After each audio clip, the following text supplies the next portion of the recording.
मेरे बच्चे, तुम्हारे मन की कुछ गुप्त इच्छाएं हैं जो तुम अपने मन में छुपा कर रखते हो, जिन्हें तुम किसी से नहीं कहते हो।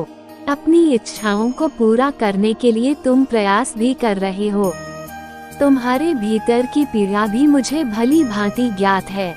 तुम्हारी इच्छाएं पूर्ण होने के कारण कभी कभी तुम मुझसे नाराज हो जाते हो। तुम्हें लगता है कि मैं बहुत ज्यादा परीक्षा लेता हूँ तुम्हारी।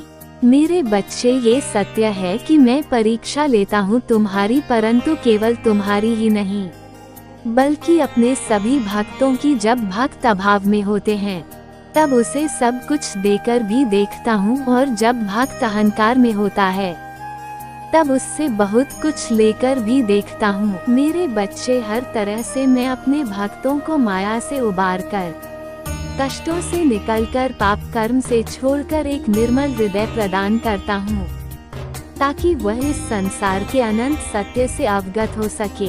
इस संसार में जो कुछ भी हो रहा है वो क्यों और कैसे हो रहा है, इन सभी सत्य से मैं उन्हें अवगत करवाता हूँ। मेरे बच्चे, संसार में कष्ट किसके जीवन में नहीं होते। किसी के जीवन में कम तो किसी के जीवन में ज्यादा होते हैं, परंतु जो इस कष्ट के कारण संसार से भटक कर ईश्वर की ओर मुख मोड़ लेता है, वह चाहे कितने भी पापी क्यों ना हो, उसका पतन ईश्वर कभी नहीं होने देते। मेरे बच्चे, इच्छाओं को तो कभी ना कभी पूर्ण होना ही है, परंतु ईश्वर से मुख मोड़ लिया तो सब कुछ पाकर भी जीवन में शांति और संतुष्टि की कमी हमेशा रहेगी।